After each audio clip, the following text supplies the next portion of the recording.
What's up everyone? Alex here. Gust is a developer that thrives through iteration. They're not only known to release at least 2 RPGs a year, but also continuously improve upon and learn from making so many games constantly.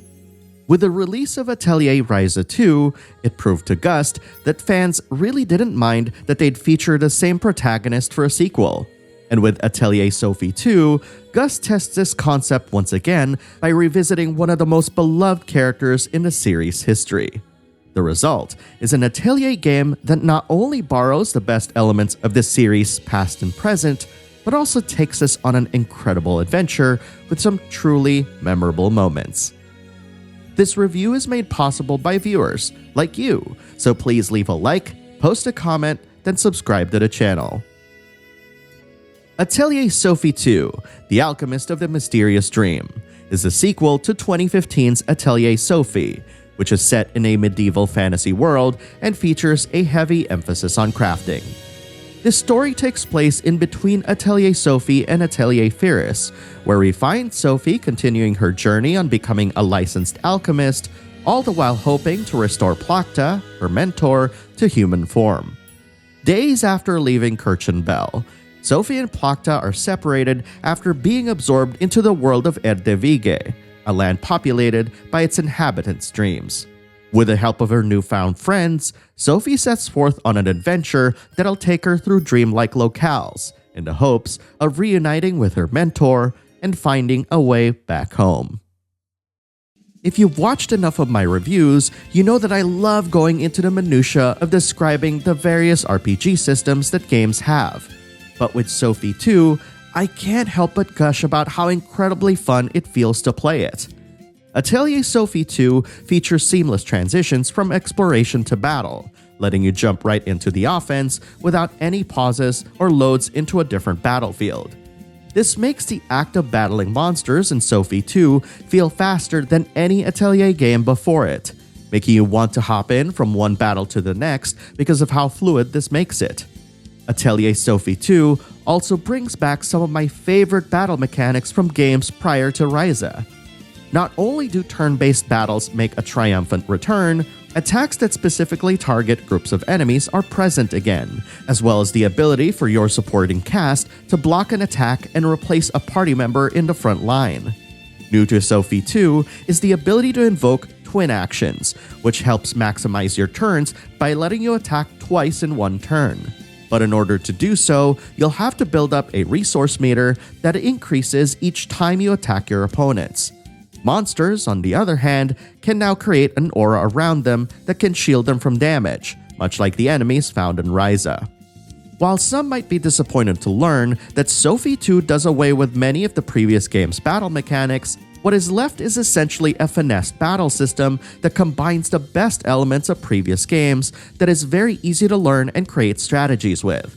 While I love Ryza's battle system, this return to the tried and true demonstrates Gust's willingness to experiment with both old and new ideas, creating a battle system that is, essentially, a blend of great mechanics perfected across the entire Atelier series.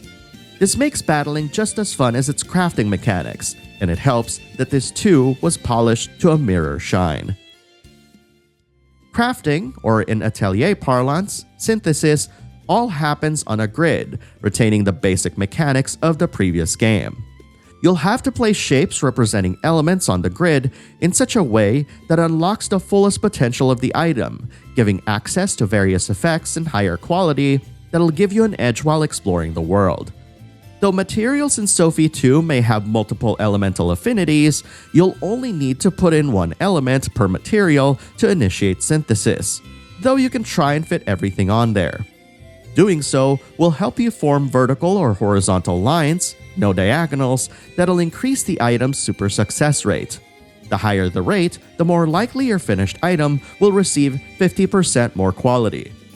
One of my favorite parts of Sophie 2's synthesis is the ability to have your party help out, activating bonuses and perks that can help you unlock even more effects, or even improve your super success rate. For anyone new coming from Ryza, Sophie 2 features an item replenishment mechanic called duplication that lets you recharge any spent items you've synthesized, though you'll have to pay money to do so. Earning money in the Atelier series has never been a problem to me, so paying for it wasn't really that big of a deal.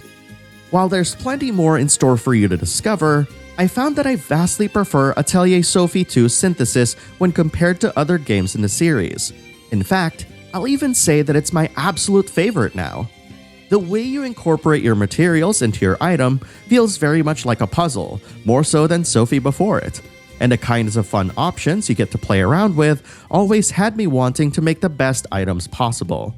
It is true that aiming for the best item can be a bit time-consuming, and I can't really tell you how much time I've spent at the cauldron improving the quality of my items. But what I can say is that I had a ton of fun doing so, constantly tinkering and tweaking to get the most optimized material placements. All that said, if you don't like the idea of having your story progression stop because you're being asked to craft an item to continue, I need to point out that these types of checkpoints do exist in Sophie 2. That being said, if you're willing to put in the minimum effort to gather said materials and not worry about min-maxing your work, you can utilize the Auto Add Materials function to have the game make the item you need. As with my time with Ryza 2, I played around with the Auto Add Materials function for much of my playthrough, and while its implementation isn't perfect given its automated nature, I feel confident in recommending new players who don't want to learn the ins and outs of synthesis to take advantage of this as much or as little as they want. For anyone curious about wanting to start with Atelier Sophie 2 as their first Atelier game, you'll be glad to know that the game provides a brief summary that'll tell the tale of what's happened. This also comes with a helpful warning that lets you know that you'll be spoiled by some of the events in the previous game, in case that wasn't made clear. The summary also serves as a great way for players who did beat Atelier Sophie years ago to quickly catch up and be reminded of what happened. And in case you had any doubts, yes, you can play this as your first Atelier game, and it might even be a good one to start with, despite the 2 in the name. I say this with absolute confidence because Atelier Sophie 2 is a grand adventure filled with memorable characters and moments that'll tug at your heartstrings. It still has the overarching narrative of an alchemist wanting to be the very best she could ever be, but this is wrapped in a story that'll warm even the most cynical of hearts. Early on, your time with Sophie 2 will be filled with wonderful characters who feel welcoming every time you encounter them, and their desire to help Sophie find her dear mentor and friend makes you feel a kinship that's quick to establish. To Sophie, her friend is more than that. They're family, and this idea permeates not only across the immediate party, but to everyone around her. This is all to say that Sophie 2 remains much of the charm and care that's been a staple of the series for a long time, preferring to focus on individual growths and smaller, more meaningful moments, rather than focusing on an apocalyptic event that has you felling gods of Eld. And while this might be off-putting to some, to the rest of us who feel like they need a break from the doom and gloom, Sophie 2 is a shining light in the darkness. Speaking of, Sophie 2's characters and environments look gorgeous, rendering each scene with bright, saturated colors that also lets it showcase massive areas that reinforce the developer's strong art direction. Each area showcases just how much Gust's in-house engine has matured since Sophie's last appearance in 2017's Liddy and Sewell, making her latest outing feel grander and more epic than ever before. You won't be finding high-resolution 4K textures here, of course.